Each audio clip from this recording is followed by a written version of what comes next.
प्रारंभिक जीवन और राज्याभिषेक कई शताब्दियों बाद बुद्ध की शिक्षाएं गहराई तक फैल चुकी थी। यह कहानी महान मौर्य सम्राट अशोक की है, जिसने बुद्ध की शिक्षाओं से प्रेरणा पाकर एक क्रूर शासक से एक धर्मपरायण सम्राट बनने की यात्रा तय की। अशोक, मौर्य साम्राज्य के चक्रवर्ती सम्राट, अपने प्रारंभिक शासनकाल में एक शक्तिशाली और कठोर राजा थे। उनके राज्याभिषेक के बाद उन्होंने कई युद्ध लड़े और अपने साम्राज्य को विस्तारित किया। उन्होंने अपने साम्राज्य की सीमा का विस्तार करने के लिए कोई कसर नहीं छोड़ी और अपने दुश्मनों के प्रति बेहद निर्दयी थे। कलिंग युद्ध और पश्चाताप। लेकिन अशोक के जीवन में एक महत्वपूर्ण मोड़ तब आया जब उन्होंने कलिंग राज्य पर आक्रमण किया। कलिंग युद्ध उनकी क्रूरता और असीम महत्वाकांक्षा का चरम बिंदु था। युद्ध में लाखों लोगों की मौत हुई और कई लोग घायल हुए। युद्ध के बाद जब अशोक युद्ध क्षेत्र का दौरा कर रहे थे, तो उन्होंने मारे गए सैनिकों और आम नागरिकों की दुर्दशा देखी। युद्ध की विनाशकारी तस्वीरें देखकर उनका हृदय पिघल गया। अशोक को अपने कृत्यों पर गहरा पछतावा हुआ। उन्होंने महसूस किया कि उनका जीवन और शासन केवल हिंसा और मृत्यु के चक्र में फंस गया था। युद्ध के इस भयानक दृश्य ने उनके भीतर करुणा और पश्चाताप की भावना को जन्म दिया। उन्होंने शांति और अहिंसा के मार्ग को अपनाने का निर्णय लिया। बौद्ध धर्म की ओर अग्रसर। इस महत्वपूर्ण मोड़ के बाद अशोक ने बुद्ध की शिक्षाओं की ओर रुख किया। उन्होंने बौद्ध धर्म को अपनाया और भगवान बुद्ध के उपदेशों का गहन अध्ययन किया। अशोक ने बौद्ध धर्म की मुख्य धारणाओं को अपने जीवन में लागू किया, जैसे अहिंसा, करुणा और सभी प्राणियों के प्रति प्रेम। उन्होंने अपने राज्य में शांति और सद्भाव की स्थापना करने का संकल्प लिया। धर्मराज्य की स्थापना। अशोक ने अपने साम्राज्य में बौद्ध धर्म के प्रचार और प्रसार के लिए कई प्रयास किए। उन्होंने पूरे साम्राज्य में बौद्ध स्तूप और विहारों का निर्माण करवाया। उन्होंने बौद्ध भिक्षुओं को धर्म प्रचार के लिए देश विदेश भेजा। अशोक ने धर्म प्रचार के लिए अनेक शिलालेख और स्तंभ स्थापित किए, जिनमें बौद्ध धर्म के सिद्धांतों का वर्णन था। अशोक ने न केवल अपने राज्य में बल्कि विदेशों में भी बौद्ध धर्म का प्रसार किया। उन्होंने अपने पुत्र महेंद्र और पुत्री संघमित्रा को बौद्ध धर्म प्रचार के लिए श्रीलंका भेजा, जहां उन्होंने बौद्ध धर्म का सफलतापूर्वक प्रचार किया। अशोक के धर्म प्रचार कार्यों ने बौद्ध धर्म को एक वैश्विक धर्म बनाने में महत्वपूर्ण भूमिका निभाई।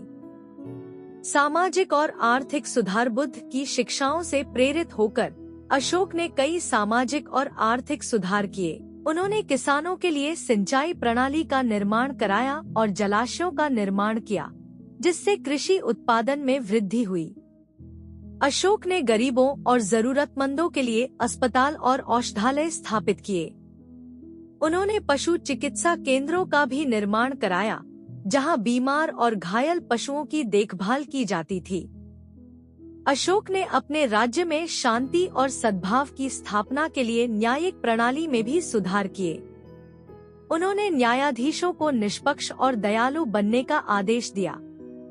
अशोक ने अपने शासनकाल में दास प्रथा को समाप्त करने के लिए भी कई प्रयास किए। उन्होंने अपने राज्य में महिला सशक्तिकरण को बढ़ावा दिया और महिलाओं के अधिकारों की रक्षा के लिए कई कानून बनाए।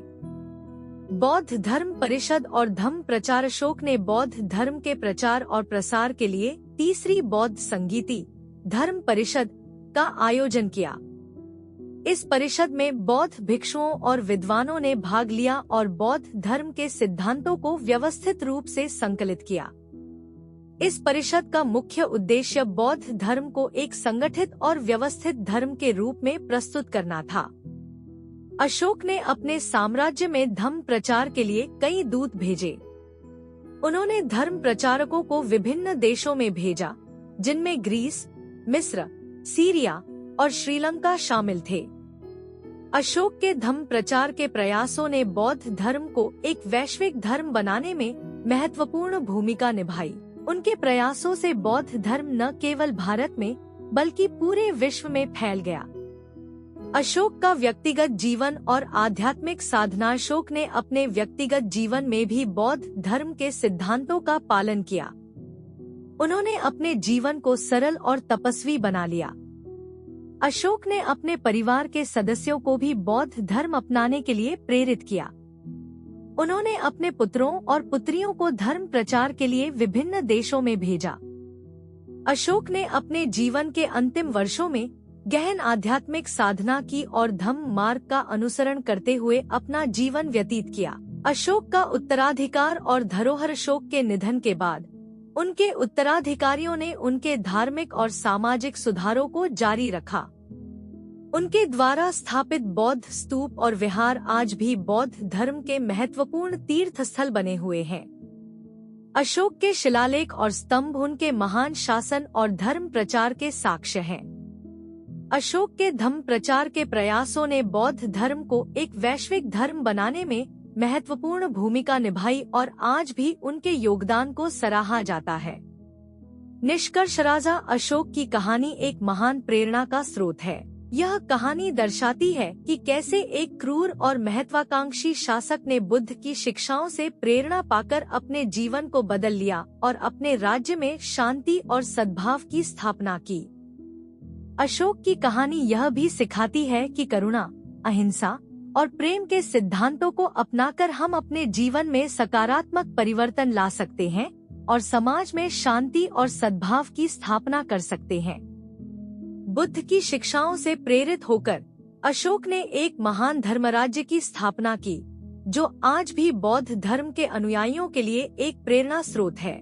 अशोक के जीवन की यह कथा हमें सिखाती है कि सही मार्ग पर चलकर हम अपने जीवन को धन्य बना सकते हैं और समाज में सकारात्मक परिवर्तन ला सकते हैं। बुद्ध की दीर्घ कथा।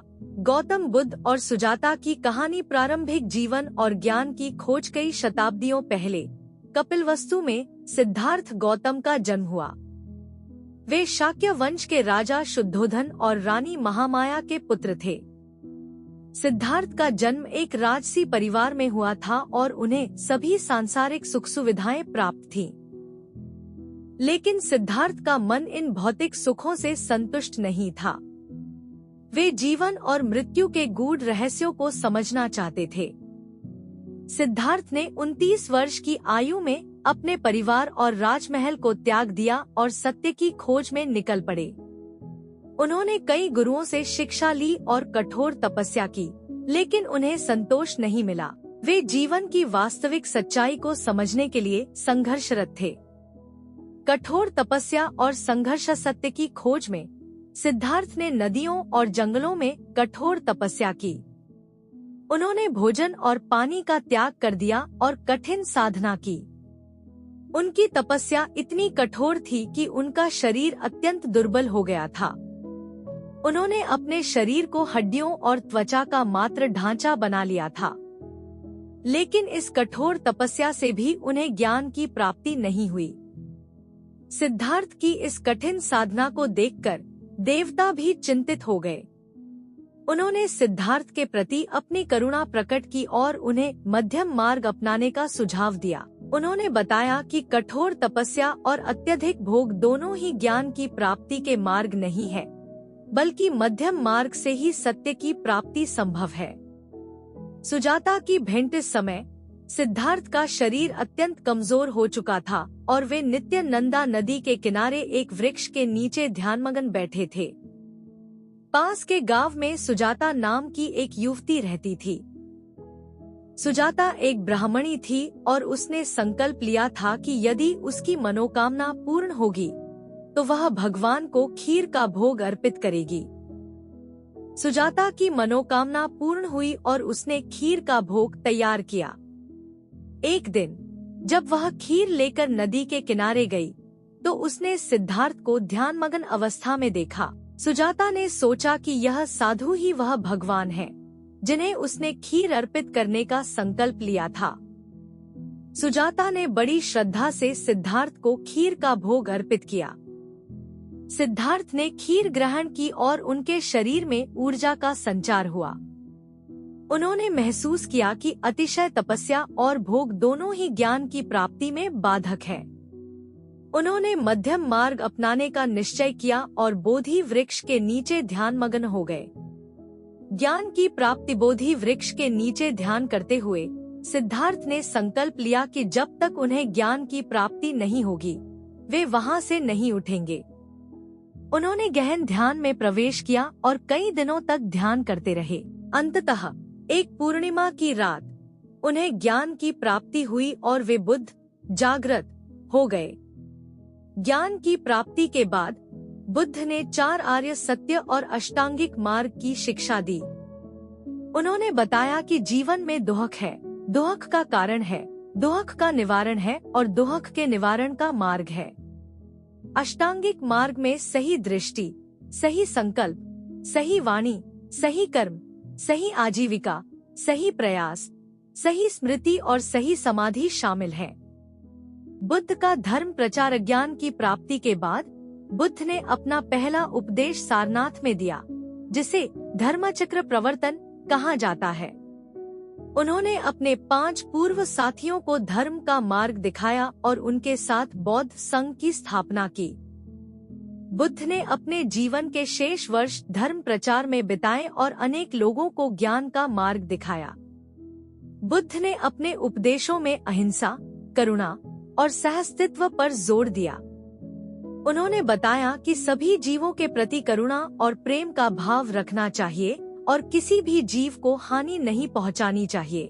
बुद्ध ने समाज के सभी वर्गों, जातियों और लिंगों के लिए समानता की शिक्षा दी और उनके अनुयायियों में सभी को स्थान दिया। सुजाता की भूमिका। सुजाता की भेंट ने सिद्धार्थ के जीवन में एक महत्वपूर्ण मोड़ ला दिया। उनकी खीर ने सिद्धार्थ को मध्यम मार्ग अपनाने की प्रेरणा दी और अंततः उन्हें बुद्ध बनने में सहायता की। सुजाता की श्रद्धा और सेवा ने सिद्धार्थ को वह ऊर्जा और शक्ति प्रदान की जिससे वे ज्ञान की प्राप्ति कर सके। सुजाता की कहानी हमें यह सिखाती है कि छोटे छोटे कर्म भी महान परिणाम ला सकते हैं। सुजाता ने अपने संकल्प और श्रद्धा से एक महान कार्य किया, जिससे सिद्धार्थ को बुद्ध बनने में सहायता मिली। यह कहानी यह भी सिखाती है कि सेवा और समर्पण से हम दूसरों के जीवन में सकारात्मक परिवर्तन ला सकते हैं। बुद्ध का अंतिम समय। बुद्ध ने अपने जीवन के 45 वर्षों तक धर्म प्रचार किया और अनेक लोगों को ज्ञान का मार्ग दिखाया। उन्होंने अनेक राजाओं, गृहस्थों और साधुओं को अपने उपदेशों से प्रभावित किया। अंततः 80 वर्ष की आयु में बुद्ध ने कुशीनगर में महापरिनिर्वाण प्राप्त किया। बुद्ध के महापरिनिर्वाण के बाद उनके अनुयायियों ने उनके उपदेशों को संकलित किया और उनकी शिक्षाओं को आगे बढ़ाया। बुद्ध की शिक्षाएं आज भी लाखों लोगों के जीवन में प्रेरणा का स्रोत है और उन्हें शांति, सद्भाव और ज्ञान के मार्ग पर चलने की प्रेरणा देती है। निष्कर्ष। गौतम बुद्ध और सुजाता की कहानी एक महान प्रेरणा का स्रोत है। यह कहानी दर्शाती है कि कैसे एक साधारण व्यक्ति के छोटे छोटे कर्म भी महान परिवर्तन ला सकते हैं। बुद्ध की शिक्षाएं हमें यह सिखाती हैं कि करुणा, अहिंसा और प्रेम के मार्ग पर चलकर हम अपने जीवन को धन्य बना सकते हैं और समाज में शांति और सद्भाव की स्थापना कर सकते हैं। सुजाता की भेंट और बुद्ध की ज्ञान की प्राप्ति की यह कथा हमें यह सिखाती है कि सही मार्ग पर चलकर हम अपने जीवन में सकारात्मक परिवर्तन ला सकते हैं और दूसरों के जीवन में भी परिवर्तन ला सकते हैं। बुद्ध की शिक्षाएं आज भी हमें सच्चाई, करुणा और अहिंसा के मार्ग पर चलने की प्रेरणा देती है और हमें जीवन के वास्तविक उद्देश्य की प्राप्ति की दिशा में मार्गदर्शन करती है। बुद्ध और स्वर्णमृग की कहानी। प्रारंभिक परिचय। प्राचीन समय में श्रावस्ती नगर में गौतम बुद्ध का निवास था। एक दिन बुद्ध अपने शिष्यों के साथ जंगल में भ्रमण कर रहे थे। उस समय बुद्ध ने अपने शिष्यों को एक महत्वपूर्ण शिक्षा देने का निर्णय लिया। स्वर्णमृग का उद्यान। जंगल में एक सुंदर और अद्भुत स्वर्णमृग था। उसकी त्वचा सोने जैसी चमकती थी और उसकी सुंदरता देखने वालों को मंत्रमुग्ध कर देती थी। इस स्वर्णमृग की कहानी पूरे राज्य में प्रसिद्ध हो गई थी और लोग इसे देखने के लिए जंगल में आते थे। स्वर्ण मृग और शिकारी। स्वर्ण मृग की सुंदरता ने कई शिकारियों को भी आकर्षित किया था। एक दिन एक क्रूर शिकारी ने स्वर्ण मृग का पीछा करना शुरू किया। स्वर्ण मृग शिकारी से बचने के लिए जंगल में इधर उधर भागता रहा, लेकिन शिकारी ने उसे पकड़ने का दृढ़ संकल्प कर लिया था। बुद्ध की करुणा। स्वर्ण मृग भागते भागते बुद्ध के पास पहुंचा और उनसे प्राण बचाने की विनती की। बुद्ध ने स्वर्ण मृग की ओर करुणा से देखा और उसे शरण दी। बुद्ध ने अपने शिष्यों से कहा, करुणा और दया ही सच्चे धर्म के मार्ग हैं। हमें किसी भी जीव को कष्ट में नहीं डालना चाहिए। शिकारी का सामना। जब शिकारी वहां पहुंचा तो उसने बुद्ध से स्वर्ण मृग को सौंपने की मांग की। बुद्ध ने शांत स्वर में उत्तर दिया, यह मृग मेरी शरण में आया है। धर्म का पालन करने वाले को किसी भी जीव को कष्ट नहीं देना चाहिए। शिकारी ने बुद्ध की बातों को अनसुना करते हुए कहा, यह मृग मेरे शिकार का हिस्सा है और मैं इसे नहीं छोड़ सकता। बुद्ध का उपदेश। बुद्ध ने शिकारी को समझाते हुए कहा, किसी भी जीव को मारना या कष्ट देना धर्म का पालन नहीं है। करुणा और दया से ही सच्चा सुख प्राप्त किया जा सकता है। यदि तुम इस मृग को छोड़ दोगे तो तुम्हें भी आंतरिक शांति और सुख प्राप्त होगा। शिकारी ने बुद्ध की बातों को गंभीरता से सुना और उनके करुणा और दया के उपदेश से प्रभावित हुआ। उसने अपने हथियारों को फेंक दिया और स्वर्ण मृग को छोड़ दिया। स्वर्ण मृग का आशीर्वाद। स्वर्ण मृग ने बुद्ध का आभार व्यक्त किया और जंगल में लौट गया। शिकारी ने भी बुद्ध की शरण में आकर उनके शिष्य बनने का निर्णय लिया। बुद्ध ने उसे धर्म और करुणा का मार्ग दिखाया और उसे आत्मिक शांति का अनुभव कराया। संदेश। बुद्ध और स्वर्ण मृग की कहानी यह सिखाती है कि करुणा और दया का मार्ग ही सच्चा धर्म है। किसी भी जीव को कष्ट देना अधर्म है और करुणा से ही सच्ची शांति प्राप्त की जा सकती है।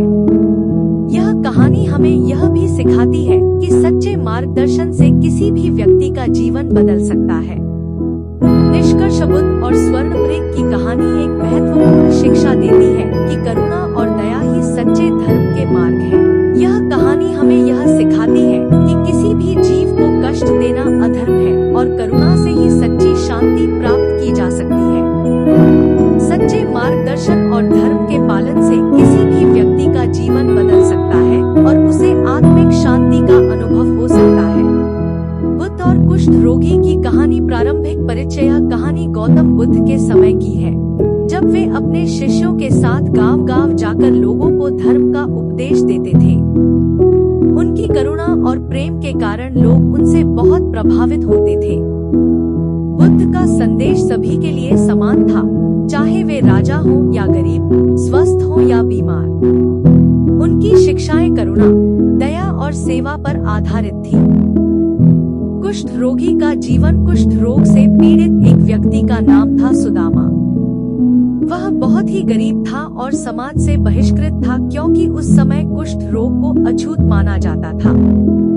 सुदामा का जीवन बहुत कठिनाई में बीत रहा था।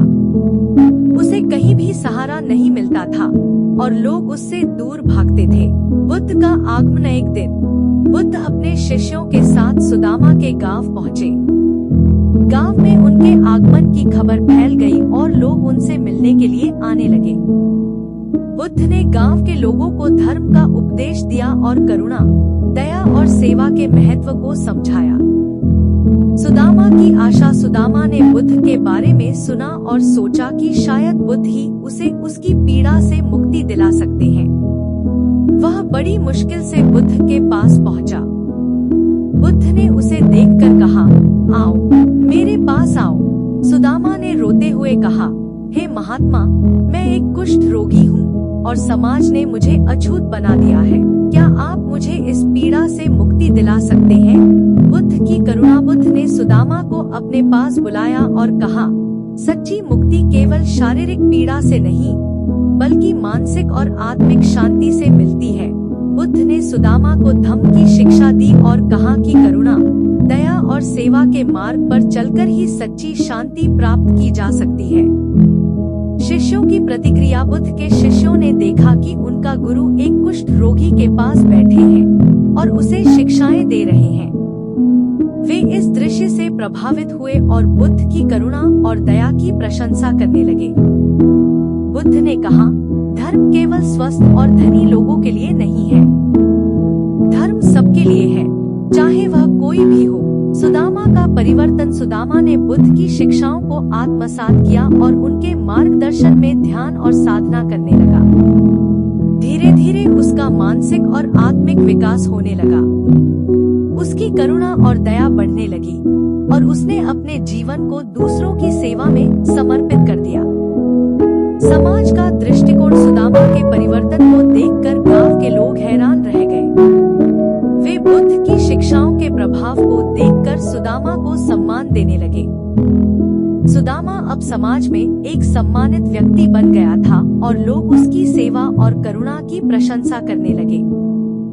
संदेशा कहानी यह सिखाती है कि सच्ची करुणा और दया किसी भी प्रकार की शारीरिक स्थिति या सामाजिक स्थिति से परे होती है। बुद्ध की शिक्षाएं यह बताती है कि धर्म और नैतिकता का पालन सबके लिए समान रूप से महत्वपूर्ण है। यह कहानी यह भी दर्शाती है कि सही मार्गदर्शन और आत्मिक विकास के माध्यम से कोई भी व्यक्ति अपने जीवन को बदल सकता है और समाज में सम्मानित स्थान प्राप्त कर सकता है। निष्कर्ष। बुद्ध और कुष्ठ रोगी सुदामा की कहानी एक महत्वपूर्ण शिक्षा देती है कि करुणा, दया और सेवा का महत्व जीवन में सबसे अधिक है। बुद्ध की शिक्षाएं हमें यह सिखाती हैं कि धर्म और नैतिकता का पालन केवल स्वस्थ और धनी लोगों के लिए नहीं है, बल्कि यह सबके लिए है। सच्ची शांति और मुक्ति केवल शारीरिक पीड़ा से नहीं, बल्कि मानसिक और आत्मिक शांति से मिलती है।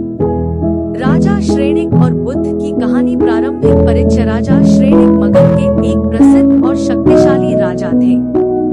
उनका राज्य पाटलिपुत्र, आज का पटना, में स्थित था। राजा श्रेणिक न केवल अपने राज्य के प्रति समर्पित थे, बल्कि वे धर्म और नैतिकता में भी गहरी रुचि रखते थे। वे अपने राज्य में शांति और न्याय स्थापित करने के लिए निरंतर प्रयासरत रहते थे। बुद्ध से मुलाकात। राजा श्रेणिक ने गौतम बुद्ध की महानता और उनकी शिक्षाओं के बारे में सुना था। वे बुद्ध से मिलने और उनके उपदेशों को सुनने के लिए उत्सुक थे। एक दिन राजा श्रेणिक ने बुद्ध को अपने महल में आमंत्रित किया।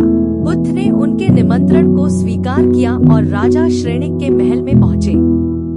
धर्मोपदेश। बुद्ध के महल में आने पर राजा श्रेणिक ने उनका स्वागत किया और उनसे धर्मोपदेश देने की विनती की। बुद्ध ने कहा, हे राजन, धर्म केवल उपदेशों में नहीं है, बल्कि इसे जीवन में अपनाने में है। सच्चा धर्म वह है जो करुणा, दया और सेवा पर आधारित हो। बुद्ध ने राजा श्रेणिक को 4 आर्य सत्य और अष्टांगिक मार्ग की शिक्षा दी। उन्होंने कहा, दुहक। जीवन में दुहक और असंतोष अनिवार्य है। दुहक का कारण तृष्णा, इच्छा ही दुहक का मूल कारण है। दुहक की निरोध। तृष्णा के निरोध से दुहक का निरोध संभव है। दुहक निरोध का मार्ग। अष्टांगिक मार्ग दुहक निरोध का मार्ग है। अष्टांगिक मार्ग के 8 तत्व हैं। सम्यक दृष्टि, सही दृष्टिकोण, सम्यक संकल्प, सही संकल्प, सम्यक वाक, सही वाणी, सम्यक कर्म, सही कर्म, सम्यक आजीविका, सही आजीविका, सम्यक प्रयास, सही प्रयास, सम्यक स्मृति, सही स्मृति, सम्यक समाधि, सही ध्यान। राजा श्रेणिक की परीक्षा। बुद्ध की शिक्षाओं से प्रेरित होकर राजा श्रेणिक ने धर्म और नैतिकता के मार्ग पर चलने का निश्चय किया। उन्होंने अपने राज्य में सुधार करना शुरू किया और लोगों की भलाई के लिए कई कदम उठाए। लेकिन उनके मार्ग में कई चुनौतियां भी आईं। एक दिन राजा श्रेणिक ने अपने राज्य के एक छोटे से गांव का दौरा किया। वहां उन्हें एक गरीब महिला मिली जो अपने बीमार बच्चे के लिए मदद मांग रही थी। राजा श्रेणिक ने तुरंत उसकी मदद की और उसे सभी आवश्यक चिकित्सा सुविधाएं प्रदान की। करुणा और न्याय का पालन। राजा श्रेणिक ने अपने शासनकाल में करुणा और न्याय का पालन किया। उन्होंने अपने अधिकारियों को भी धर्म और नैतिकता का पालन करने की शिक्षा दी। उनके राज्य में लोग खुशहाल और संतुष्ट थे। राजा श्रेणिक ने उन्होंने अपने राज्य में शांति और न्याय स्थापित करने में सफलता प्राप्त की। बुद्ध का आशीर्वाद राजा श्रेणिक के धर्म और नैतिकता के पालन से प्रभावित होकर बुद्ध ने उन्हें आशीर्वाद दिया। उन्होंने कहा, हे राजन, तुमने धर्म का सच्चा अर्थ समझ लिया है। तुम्हारा राज्य धर्म और न्याय के मार्ग पर हमेशा सफल रहेगा। अंतिम समय और धरोहर राजा श्रेणिक ने अपने जीवन के